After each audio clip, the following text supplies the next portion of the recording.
Welcome back to the channel, everyone. Hope you guys are all doing well. Today we'll be talking about the Sands Casino that was located in Las Vegas from the years of 1952 up until 1966.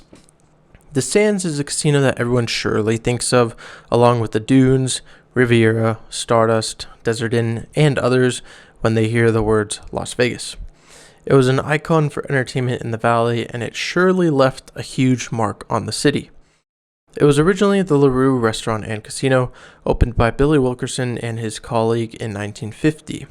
Although the LaRue didn't last long, it later got turned into the Sands. The original expansion to the LaRue and converting into the Sands was said to be $5.5 million, and a 200-room hotel would get added. Additionally, it was rumored at the time that additional financing was coming from Siegel's associate Meyer Lansky, Frank Costello, and others from Florida and Kentucky. The Sands opened on December 12th of 1952 and had one of Vegas's most memorable opening dates in history. 12 camels and drivers were hired to pick up celebrities at the airport and transport them to the Sands. It was called the Celebrity Caravan. The opening received national publicity as it was shown across the country with photographers from The Holiday, Life and Looks magazines, and more. The Sands slogan was "A Place in the Sun" and was the seventh resort on the Strip, and opening night entertainment included Judy Collins, Danny Thomas, and others. The hotel rooms were found in 5 two-story Bermuda modern-style buildings placed in a semicircle around a half-moon-shaped swimming pool. The main building included the reception desk in one corner, slot machines along one long wall, and a bar and cocktail lounge. The sign alongside the Strip was 56 feet tall, and the S alone was 35 feet tall. It's said that the Sands was the hotel of the 50s and early 60s, with entertainment like Frank Sinatra and the Rat Pack, which included Dean Martin, Peter Lawford, Sammy Davis Jr., and Joey Bishop. Sinatra was making somewhere around $15,000 a week at the Sands. In 1953, a year after opening, the Sands celebrated by placing a 9-foot-tall time capsule into the earth. The capsule included items like Bing Crosby's pipe, Sugar Ray Robinson's boxing gloves, and many more items. This capsule was said to be opened in the middle of the next century. In 1959, the Sands completed a $100,000 remodeling of the lobby area and was about to start on a $1 million project to add another 53 luxury suites. Moving into 1969 was a great time for the Sands. Along with the Rat Pack being there nightly, in 1960, the original Ocean's 11 film was filmed. It's said that they would appear nightly, and the filming of the movie was a huge windfall for the Sands. Every night they put on a different show, because everything the clan did was impromptu. It was really like New Year's Eve every single night, said Eleanor Roth Grasso. Times were much different at this time, and I've heard this so many times that old Vegas was so much more fun. I could only imagine seeing the Rat Pack nightly and listening to them for hours. It must have been amazing.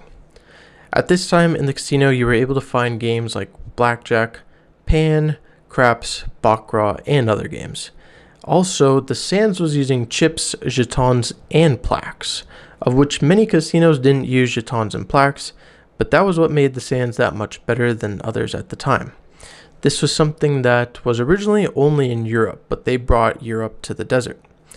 The chips they were using were manufactured by T.R. King in the mid-50s, Christian Jones in the later 50s, and back to T.R. King early in the 60s.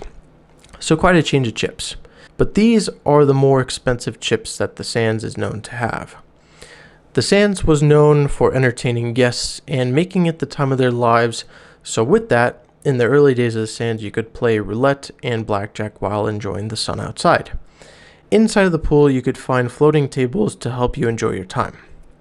In 1962, there was a U-shaped 3-story 83-room aqueduct wing, and at this time, you could see Frank Sinatra seen all the time at the baccarat tables.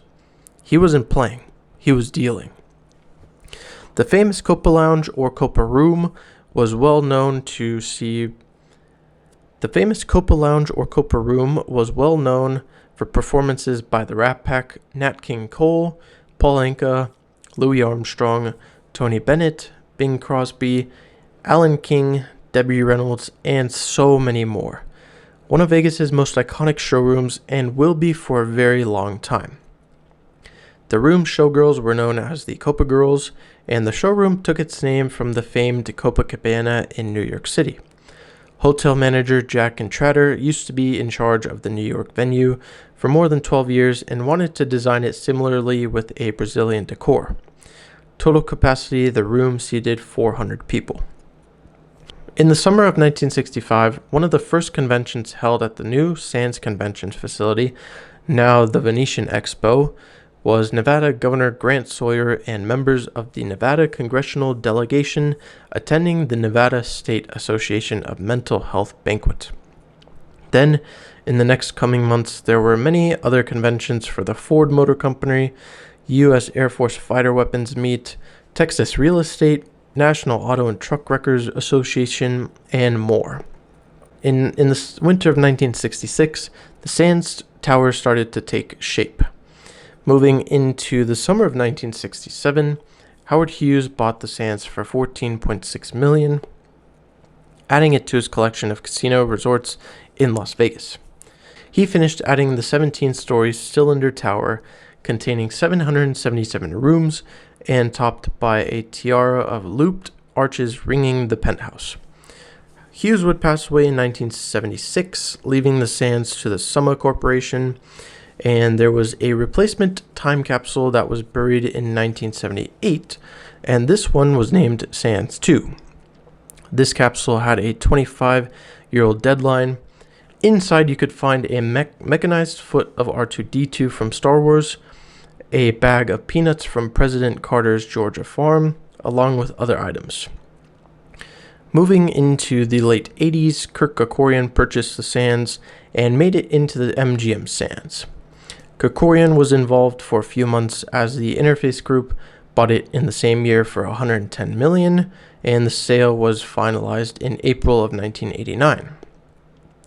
MGM Sands chips and memorabilia are sought after, as it was only a year-long piece of the Sands history that most people don't know about.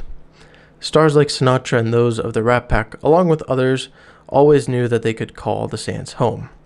It was an incredible property for Las Vegas and helped shape it into what it is today. That being said, on June 20th of 1996, the Sands would close, but had one last appearance before it was fully demolished. The movie Con Air, starring Nicolas Cage, chose the Sands for its action-filled moment when the plane crashed into the casino. On July 30th and 31st of 1996, the Sands held a 2-day auction of everything that was inside.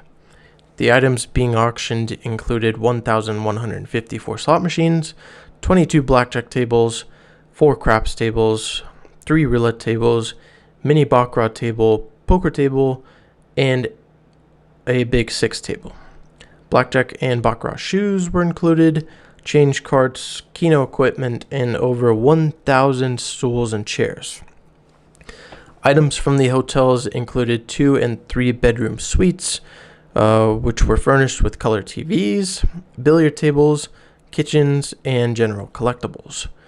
Everything was going, which made it exciting for those that enjoyed the Sands, meaning that the casino hotel was never going to be fully gone, but people would be able to enjoy it and have a piece of history with them forever.